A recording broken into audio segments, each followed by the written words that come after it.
माघ महीने में आने वाली पूर्णिमा को ही माघी पूर्णिमा कहा जाता है।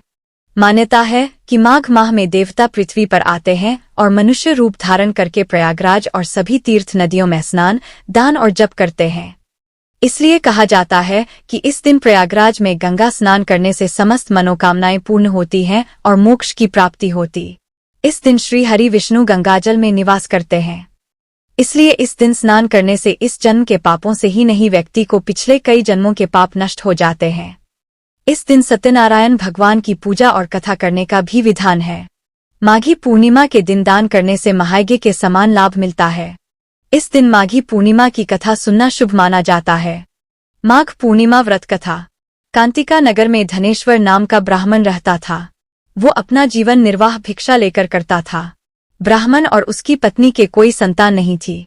एक दिन ब्राह्मण की पत्नी नगर में भिक्षा मांगने गई, लेकिन लोगों ने उसे बांझ कहकर ताने मारे और भिक्षा देने से इनकार कर दिया। इससे वो बहुत दुखी हुई।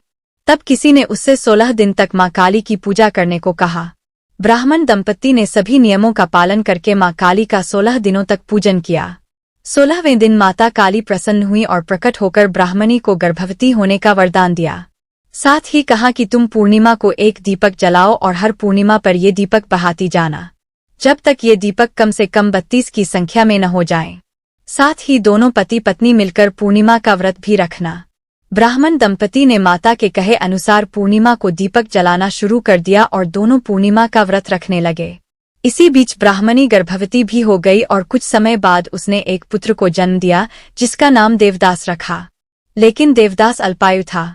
देवदास जब बड़ा हुआ तो उसे अपने मामा के साथ पढ़ने के लिए काशी भेजा गया।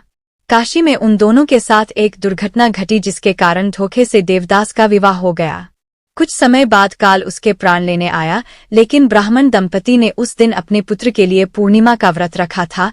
इस कारण काल चाहकर भी उसका कुछ बिगाड़ न सका और उसे जीवनदान मिल गया। इस तरह पूर्णिमा के दिन व्रत करने से सभी संकटों से मुक्ति मिलती है और सभी मनोकामनाएं पूर्ण होती हैं। इस दिन इन बातों का ध्यान रखें। माघ पूर्णिमा के दिन स्नान के बाद सूर्य देव को अर्घ्य दें। इसके बाद ध्यान और भगवान विष्णु के पूजन के बाद ही कुछ ग्रहण करें। यदि आप इस दिन व्रत रखें तो उत्तम होगा। रात्रि में चंद्रोदय के बाद लक्ष्मी जी का पूजन करें और शिवजी की भी उपासना करें।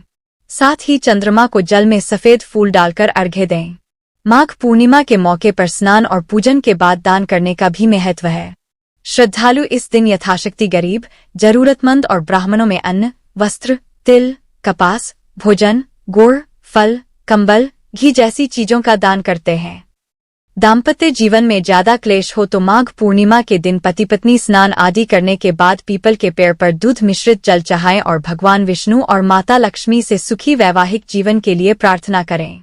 ऐसा करने से जीवन में मधुरता लौटेगी। माघ पूर्णिमा के दिन श्री सूक्त का पाठ, कनकधारा स्तोत्र और विष्णु सहस्त्रनाम का पाठ करने से मां लक्ष्मी की असीम कृपा प्राप्त होती है।